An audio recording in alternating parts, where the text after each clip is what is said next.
Yes. I'm Amy Thompson. I'm a parent.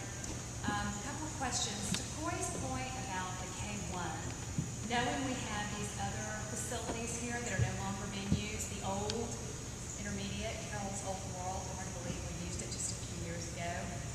The old alternative school, even the Point Queer School, I think that might be private property now, but at least the land. I mean, I'm talking about the living space. But these older facilities, is there a tentative game plan or something to talk about using them in some way? Probably a tentative game plan to remove them and create green space until we need that property that they sit on. It's I understand why they didn't demolish them to begin with, but I really believe that's what needs to happen to those that are, and I can pick out the old intermediate school. I mean, there's asbestos, there are lead issues, there are all kinds of things there that I wouldn't want your child to be put into. And as they have been abandoned, as I mentioned, they continue to deteriorate. And so the board hasn't made a decision yet, but we have looked at the costs of demolition of facilities that don't have a lot of promise for the future.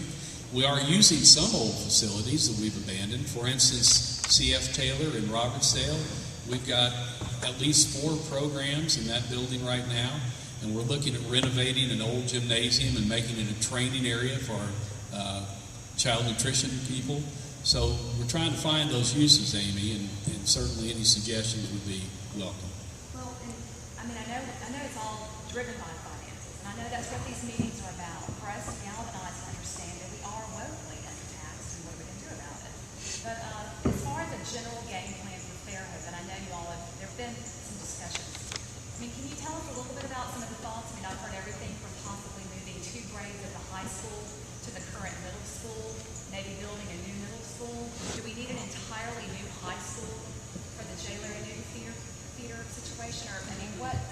I know there's a lot of thought to this. Can you give us an idea of what's even being? We really have not structured a plan to respond to that. What I wanted our board to do was to hear from all of you first, and then look at where our needs are. Obviously, we can't build a school every place we need it tomorrow. If we had the funding, we'd have to prioritize. Where do we build first? And the places we likely would build first would be those places that are most impacted by growth and have the least amount of space. I'm surprised that we've got the portables here at Fairhope High School, but we've got elementary schools with as many as 10 or 12 portables. Frank, what's the largest number at any one site?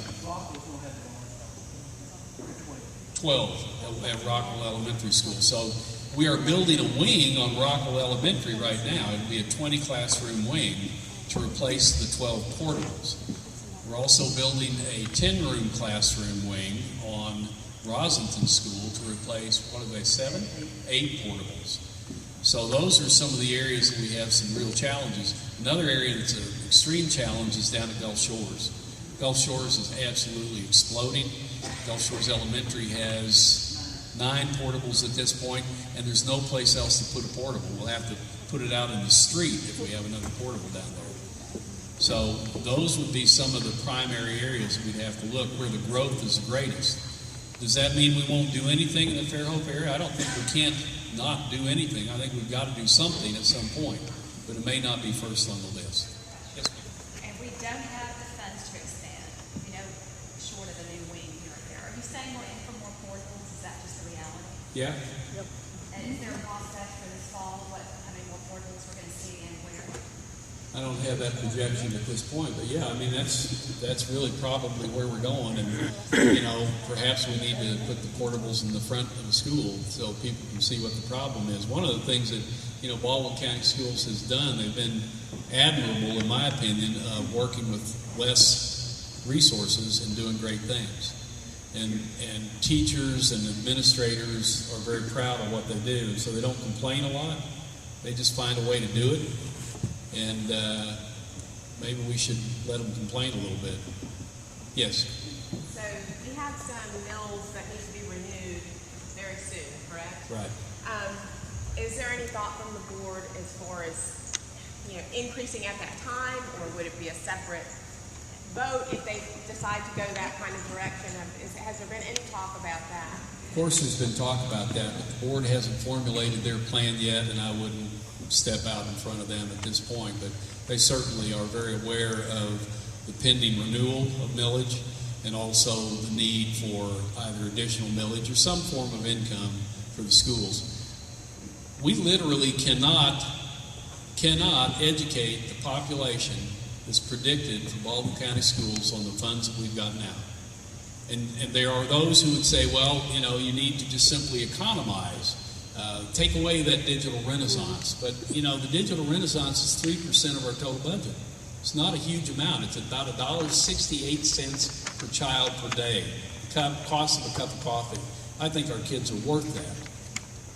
Some people would say we can find other ways to be efficient. 3 years ago, the Public Affairs Research Council of Alabama came in and looked at our operation and said that we were one of the most efficient school systems in the state, both in transportation, believe it or not. They couldn't believe how cheap we transported kids, in food service, and in overall administration.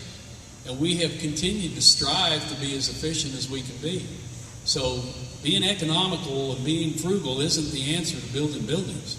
When you're talking about elementary school for $23-24 million, you don't get that with chump change. You've got to actually have the funds. Yes, Amy, one more. My understanding is you've got 7 mills to renew, and that you've got legislative authority to go to the voters for an 8 mill increase. That's correct. So we're probably talking about a 15 mill ad valorem package to vote on. Right? I mean, that's the possibility. That's a possibility. I'm not saying that's to the press. I'm not saying that's what it is. That's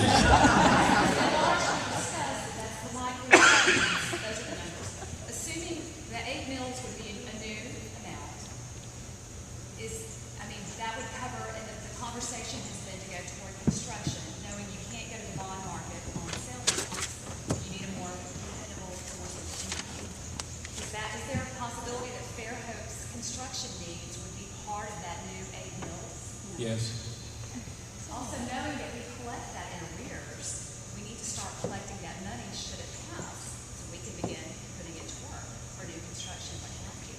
So what is the timeline then for taking that to the voters, knowing if it were to be approved, it would need to be approved so it could begin election? Well, I'll just say that we all recognize that timing is very important, and I'll just leave it at that. Okay? Time.